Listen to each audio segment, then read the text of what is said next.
Welcome back, friends. My name is Kathryn Hubert. I'm the owner here at Chez, Genèse. We are on a mission to change the way that our world both views and employs adults with intellectual and developmental disabilities. And our restaurant and business model here in Greensboro, North Carolina is how we practice that.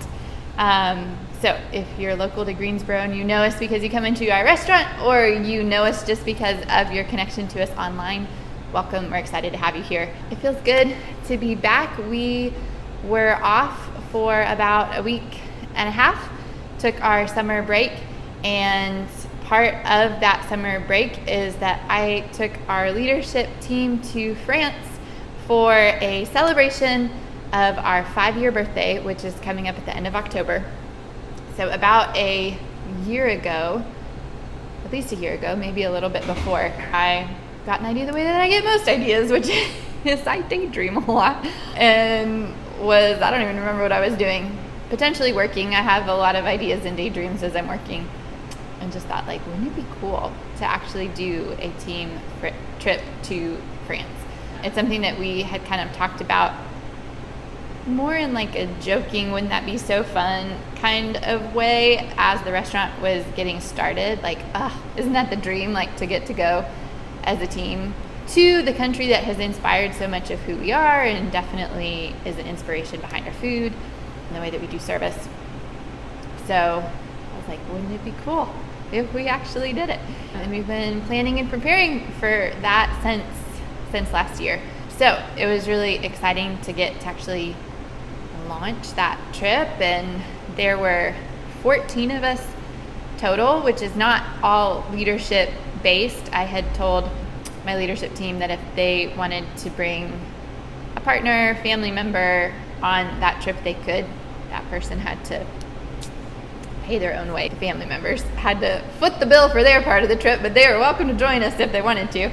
And so all told, between our leadership team and then family and partners that came on the trip, there were 14 people, which was an amazing group.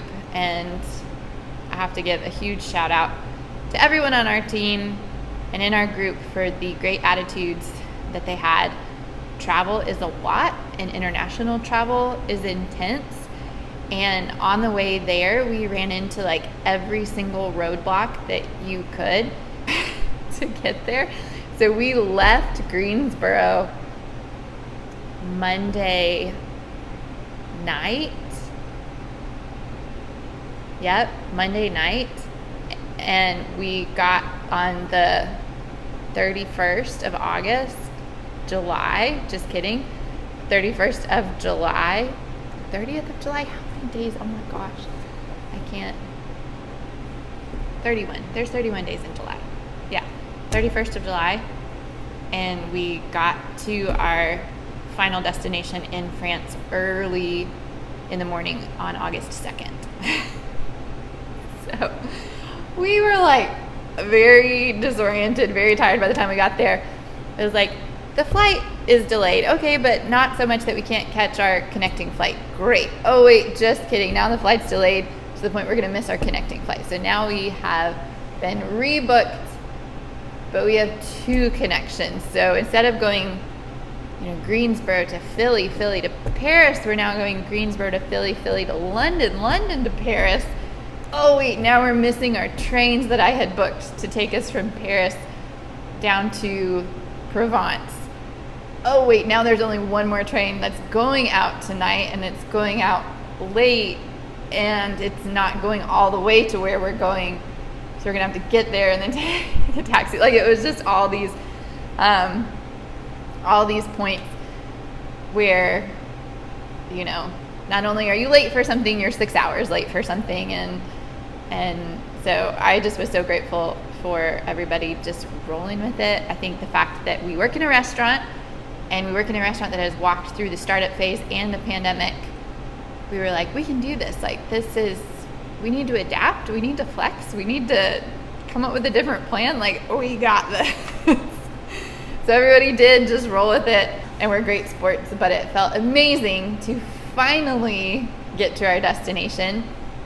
So we stayed for the first half of the trip in the south of France, in the provincial region, which was beautiful. We had rented this big kind of house, villa situation that was just surrounded by like olive groves and lavender, and there was a little fountain and like the tables there. The outside tables sat 20 people and the inside table sat 14 people, and so we were really able to just enjoy our time together.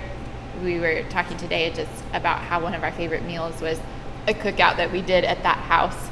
I kind of pulled together food that was just really nostalgic for me of meals that I prepared for groups when I lived in France, and just kind of the traditional like French salads and sausages, and did lots of cheese and bread, and it was just a really fun evening. So we spent some time in Cannes one day. We split up into two groups for that day. So half of our group went to Cannes, which was a couple hours from where we were staying, and spent some time on the beach and exploring, and I got to have mussels and fries by the Mediterranean Sea, which was amazing. And then we had a day where we did a little bit more hiking and kind of exploring some small provincial towns. We had a day where we were exploring really our town, and there was a Roman Colosseum there and just some really old and cool architecture. Arles, I can't say it quite. We tried to say it the French way the whole time we were there, and we just kept getting stuck on the RL right next to each other. I was like, I can't get that out. So my very American pronunciation there. But Van Gogh spent a good amount of time in that city, and it was a really happy time in his life, and he didn't necessarily have a lot of happy times in his life. So that was really cool to be there and to get to see some of the inspiration behind some of his art that he did and created when he was living there. So yeah, just a really beautiful time. The weather, like, not to be boring and talk about the weather, but truly the weather was amazing for this trip. So it was like in the low 80s when we were down in the south, and then it was like high 60s, low 70s when we were in Paris. So we finished our time in the south of France, took a train back up to Paris, and then we had like 2.5 days where we were in Paris and got to explore and eat pastries every morning and get to check out some fun restaurants, got to spend some time getting to see some of the like things that Paris is known for, like the Eiffel Tower and like Notre Dame and like the Louvre, but then also spent some time just exploring side streets and sitting by the canal or by the river. Did a lot of walking and just breathed in the culture and the experience. So some of the things that we're bringing back from this trip, or that I'm bringing back from this trip, is one, repainting our doors outside to be like the French blue that you see on cafes and doors everywhere. I was like, wait, this blue is all over the place. Like, we got to get rid of our gray, and we need to flip it over to blue. So we're going to do that. So that's just a fun kind of creative thing. There are a few menu items that I want to bring back and add to our menu. There's a salad that I had that was incredible that I want to recreate. But then I think I'm always struck by different things when I spend time in France, but this time was just really paying attention to the fact that Paris is this big city, and there is a lot of stimulation and creativity and activities that you can do, but there's still a way of slow living that is incorporated into all of that.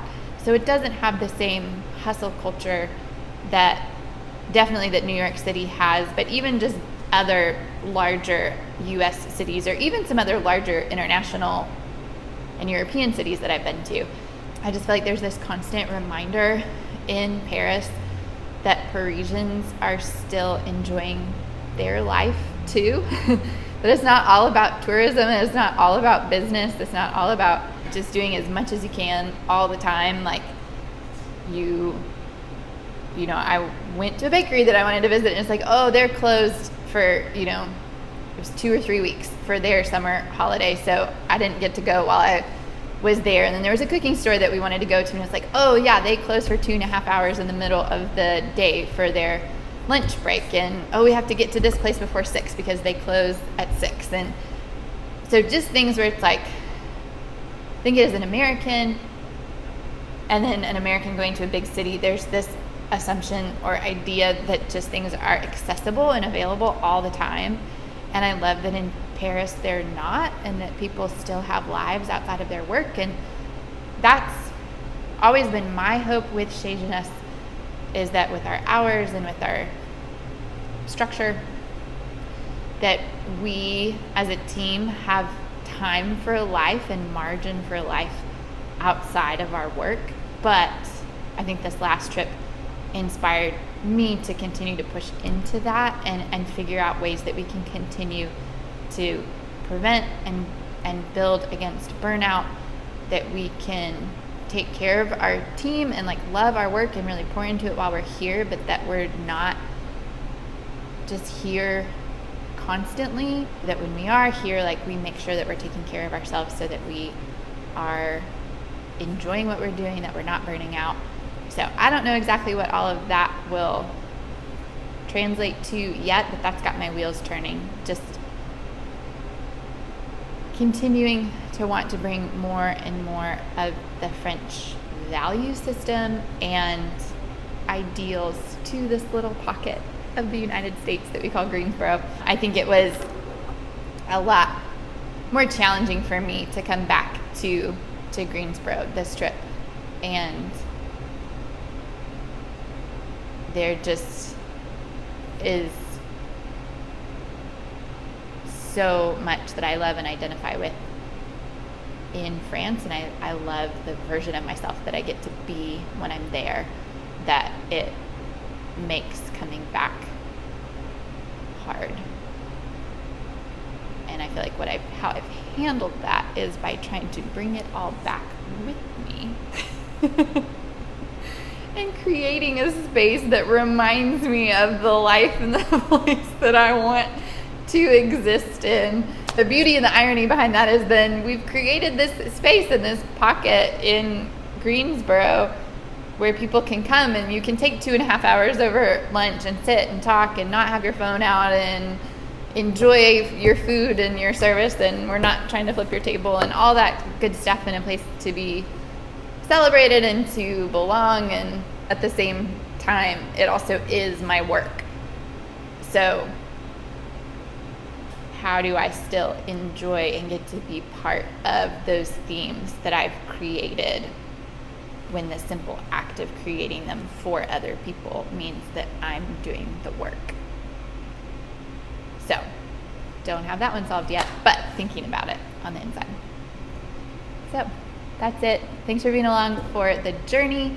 Hopefully you've enjoyed just a little bit more information and backstory and whatnot into our trip.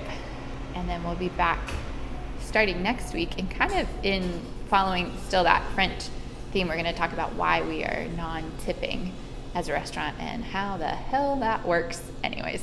So hopefully you'll tune in for that. But in the meantime, thanks so much. We're grateful for you, and we'll catch you next time.